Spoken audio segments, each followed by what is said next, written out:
Be our brother's keeper.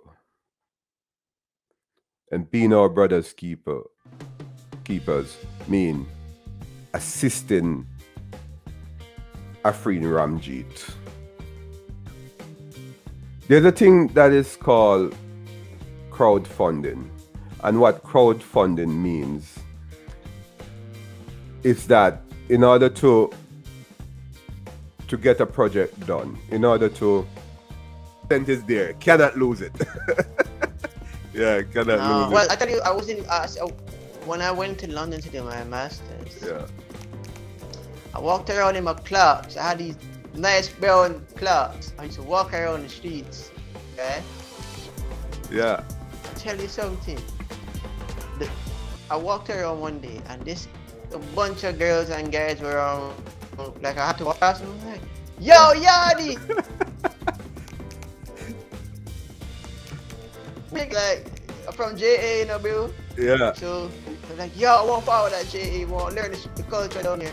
Yeah. So, yeah, man, we fast like, yo, the funniest one was I want to eat, yeah, man, fast like both. I found that so funny.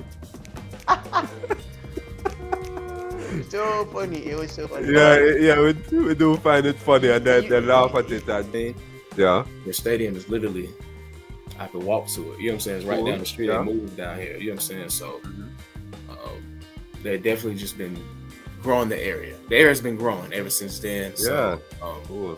It's crazy to see the evolution of it and to be a part of it as well and have what I got going on. So, but that's just about where I'm from. Growing up, it was just me and my mom and my little brother. And me and him are only 17 months apart, so you know what I'm saying? He's still a little bro, but we're very, very close in age. And I'm a Sagittarius, he's a Gemini, so he's an air. And air sign, I'm a fire sign, so we definitely we have a great bond and great relationship. Cool. So you know what I'm saying? We got to experience a lot of shit that most people won't get to experience. Yeah. And for sure, being able to travel out of the country and you know what I'm saying, just Thank you so much. You will not miss my question, Shelly. The high school question. Please, before you answer who is Shelly, that high school question, that experience, that one experience you have in high school, tell us about it.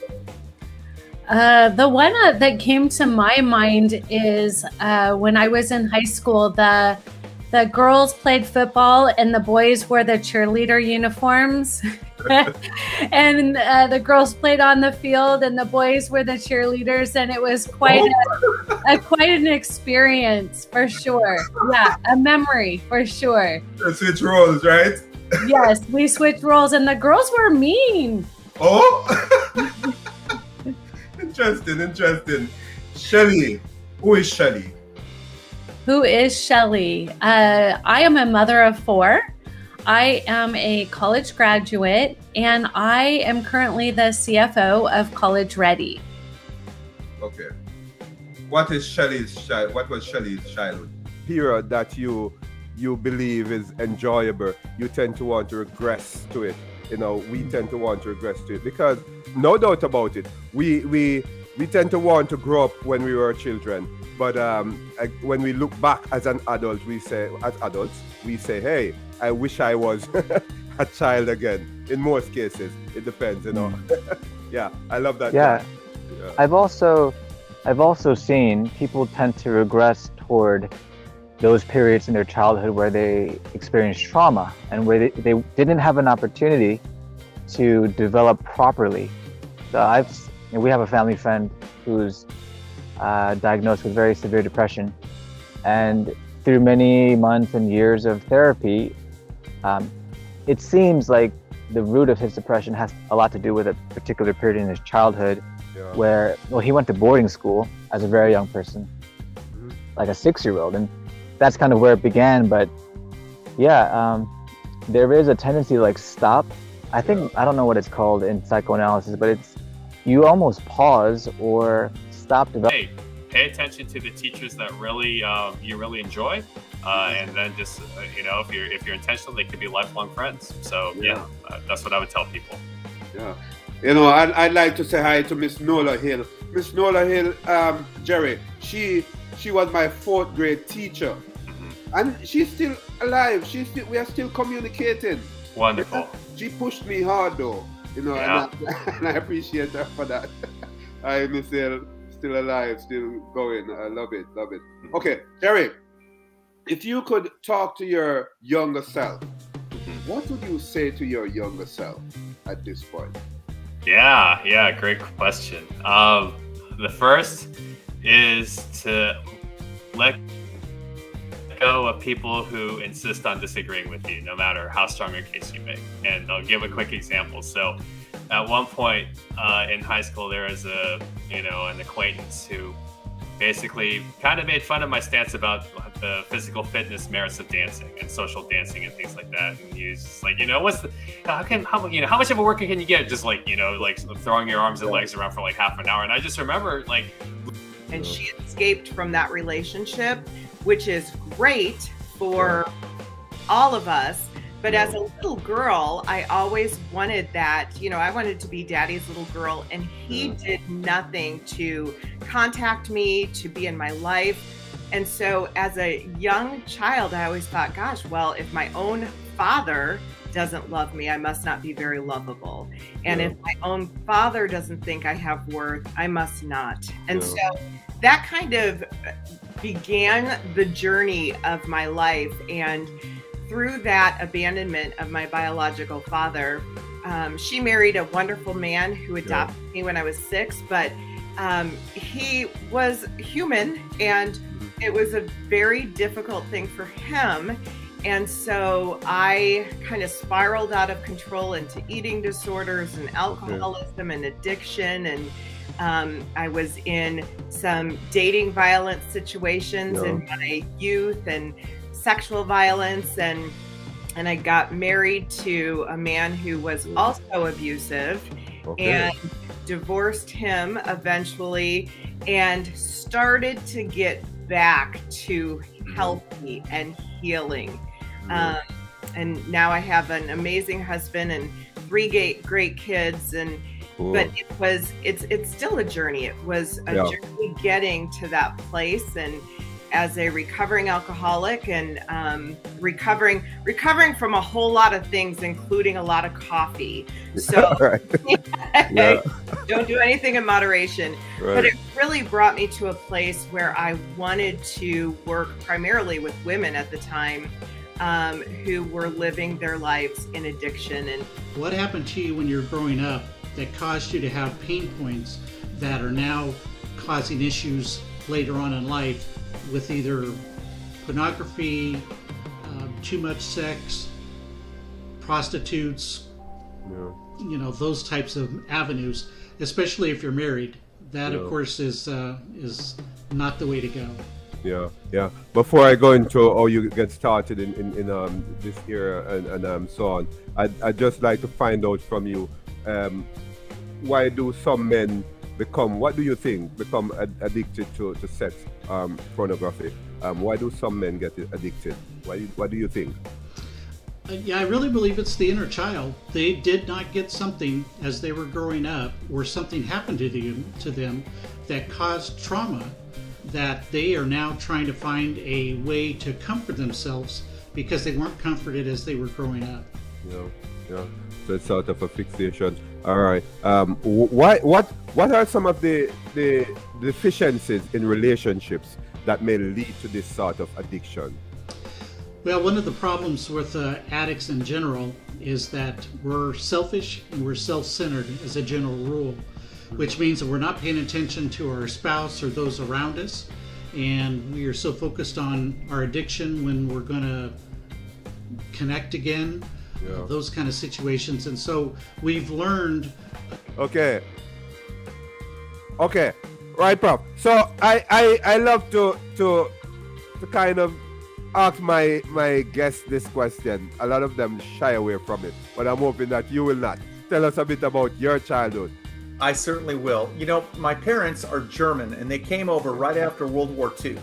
My father fought in the German Navy, and we didn't hear much about his stories, if you will. They came across to America right after World War II, made something of themselves in the California area, and that was the good part about growing up.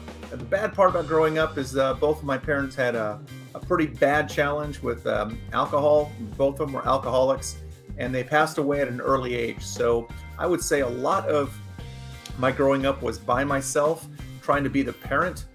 So it wasn't the easiest of childhoods, but I won't hold that against me, and I learned to live through that. Yeah, you see, as it is said, we don't really pick the family, the setting, the childhood that we will have, right? We just have to go through the process, right? And we can't blame ourselves. All of us, most of us, I have had challenging childhood, right? But that's how it is. We realize that persons have been listening from these locations. Keep it going. I would like to say welcome to you all as you listen to Canyouth Exploration. I am Dr. Canyouth White, and those persons on your favorite podcast platform, Apple Podcasts, Amazon, Spotify, welcome to you.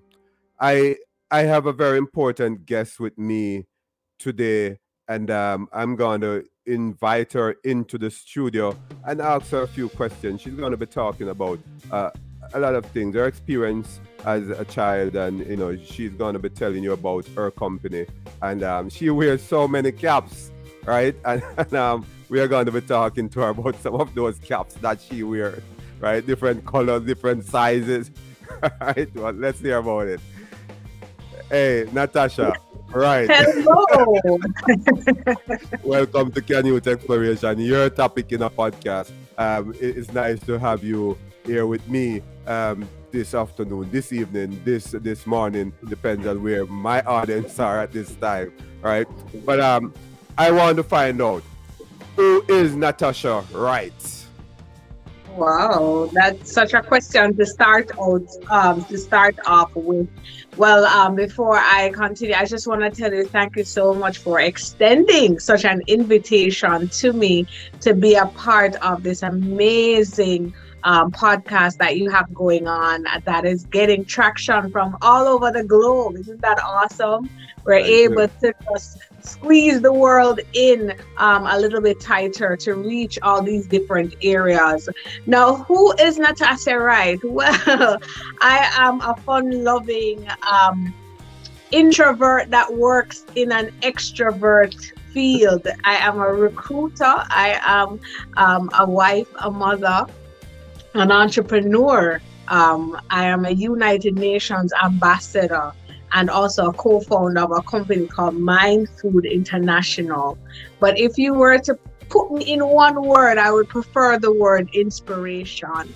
And I endeavor to remain that. I love that. But how do you blend? It's ironical. Introvert, extrovert in an extroverted world. How you do that? What happened?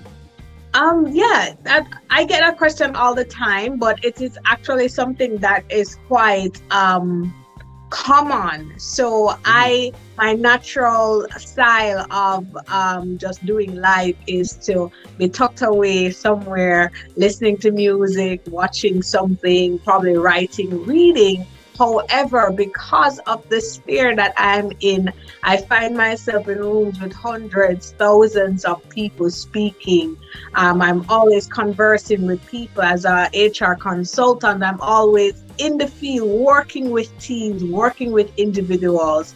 But what it means is that after I'm through working with so many persons, I have to get my time to charge and refuel to come again. And that's pretty much what it is. I can function in both.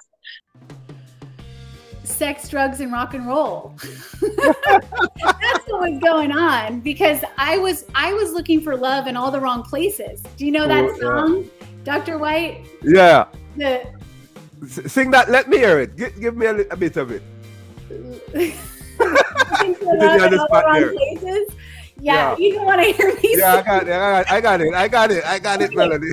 But that's what we do. We look for love in the wrong places, and that's what I was doing. I was looking for a man to be my higher power. I was looking to money to be my higher power. I was looking for a spiritual experience through alcohol, you know. And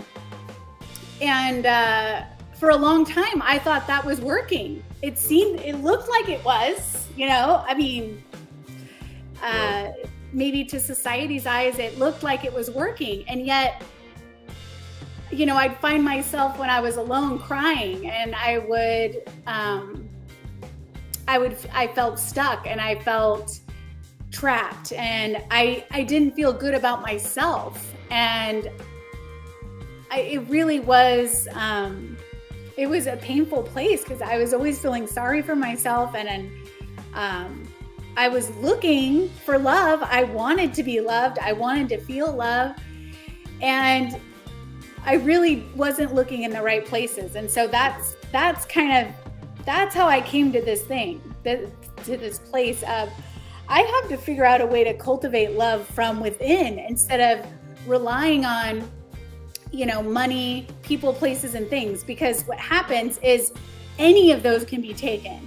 She is a social activist. She wants the best for America, the best for the world. And she believes in social justice. That's Dr. Marsha Ledford.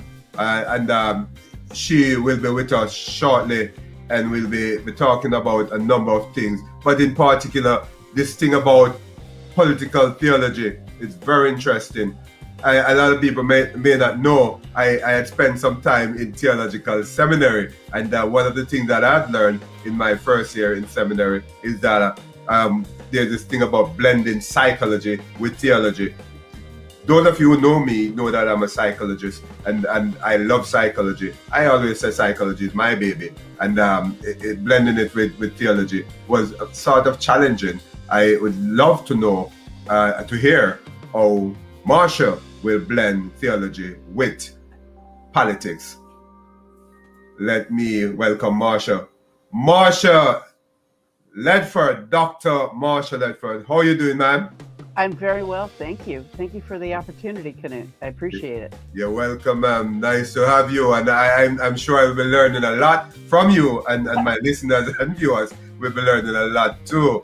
Where are you reaching out from, Marsha? I'm in Michigan, near Detroit. Oh, you're in Michigan. In the United States. Yep. Cool. What's the weather like there now? Is it very cold, getting colder? No, not yet. We're still having September's typically very pretty, and the leaves are starting to turn, but it's not getting cold yet. Okay, cool. I love that.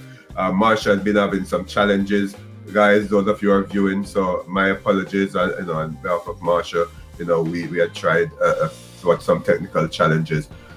Marsha, tell me, who is Marsha? Who is Marsha Ledford, Dr. Marsha Ledford? Let's start there. Well, I come from Michigan. I was born and raised here. My dad worked for General Motors, and so this is my home. I've always been here. I am an Episcopal priest. I'm a civil rights attorney, and I sensed a call to ordination as a kid, but I didn't see that opportunity for women at the altar and the pulpit. And then I came out as a lesbian, and I sure didn't think there was a place for me as an ordained person in the church. But I went to law school. I became a civil rights attorney. I did that for many, many years. And I noticed that the call to ordination was not going away, and the Holy Spirit was not accepting my no for an answer. Right. So in my late 40s, I went back to seminary, and I got a Master of Divinity degree. And I served the Latino populations in Southwest Detroit, and I became appalled at what we are doing to families under our antiquated immigration system. And I decided to study formally about public theology and what that means, and I got a Doctor of Ministry in that. So that brings me to date. I have founded a mission called Political Theology Matters. Right. And I write, speak, preach, teach about the importance of faithful people speaking about their belief system for social justice in the public square. Yeah, Marsha, I love that. And we'll be talking more about that. And still so afraid of talking about it. I've been enslaved to it. Some of them die and never ever get to be set freed. And then that curse, that fear is being passed on down to their generation, to kids, to grandkids, because my grandma started having kids gone through molestation at 13. My mommy started at 14. I started at 12. But something about me was determined that, you know, I'm going to make a difference in my family, in my community, in my nation. I decided that I may have had this child, got pregnant at 11, had him at 12. But this is not going to reach my sister. And this is not going to reach my children or my children's children. So, yeah. Interesting. This is Canyouth Exploration. I am Dr. Canyouth White, reaching out to you from Merrimar, talking to Jody in Australia. Right? Morning for her. Jody, I'd like to find out, how do you consciously and systematically build that sort of resilience into organizational culture, especially for enduring cultural concept? Yep. It's an interesting process. The first thing with organizations is to work out what's actually going on. Because, and the way it works, sort of the larger the organization, the trickier that is. So the first step is to always actually work out what's going on. So work out what are the things that stress your people? What are the challenges that they're facing? What are they looking for out of their employment? Why do they actually come to work every day?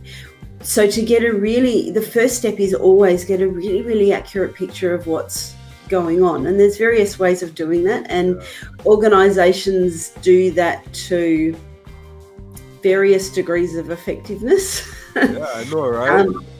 Yep. And then the second step is, once they have that accurate picture, to actually systematically go through and create support structures or systems or mentoring, or there's all sorts of different ways of doing it, to actually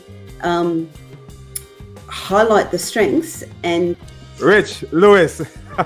Hey, I like that first name. So do I, and I guess my parents did too, or they wouldn't have named me that. So thanks for having me on. I appreciate it. Is it prophecy?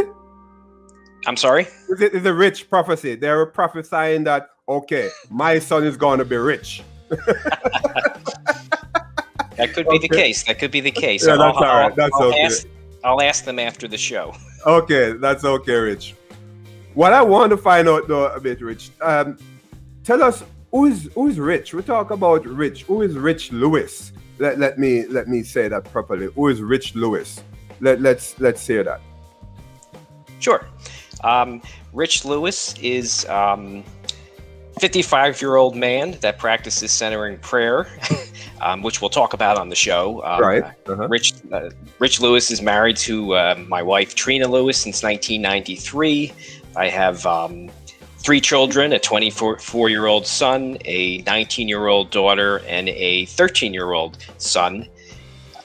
And I have two dogs, 2 golden doodles. My wife loves dogs, so that's part of the deal with being married. She wanted 2 dogs, and I love the dogs too, quite frankly. So I'm a happily married man with blessed with 3 children, and happy to share centering prayer with your community today. Yeah, I appreciate that. Rich, I love to put my guests on the spot. Tell us about your childhood. Who was Little Rich, so to speak? Little Rich. What shall I tell you?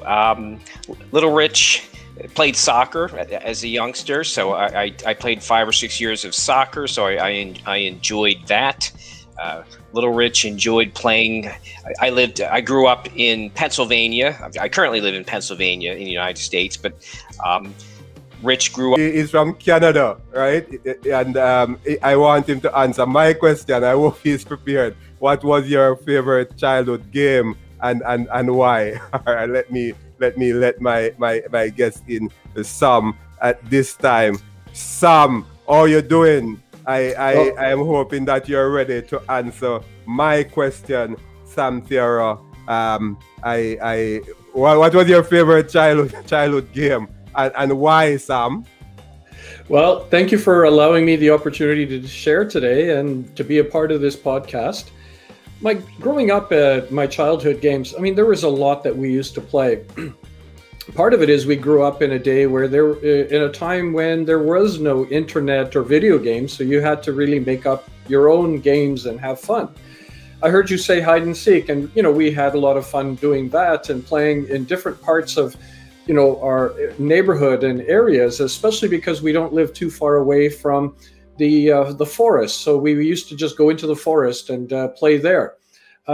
Road hockey was one of the things that we grew up playing. That's a Canadian iconic game. I mean, you just get all your friends together and then you go out in the morning, you play. All the mothers at one time would yell to say it's time to come in for lunch. So everybody goes in for lunch. Then you're back out again. And then at dinner time, is it getting dark? Then they call you for dinner. But we used to just have a lot of fun hanging out with our friends and our neighbors. And it was a really great time for us. Yeah. I want to ask you a question, Sam. You grew up in Canada, right? That's correct. All right. Back then as a child, were you... I'm not sure how much you are connected to religion, but back in Jamaica as a child, every Sunday, I would spend the entire Sunday in church, Sam. Like from in the morning, I come home for supper, for lunch, that is, and back at church until way in the evening. The Sundays weren't for me. For us, we were not an overly religious family. There was not church. We actually got to go out and do what we wanted to do on a Sunday. And, eventually you find spirituality. But at that time growing up, no, we were just, hanging out with our friends on Sundays, really making the most of the time together. Yeah.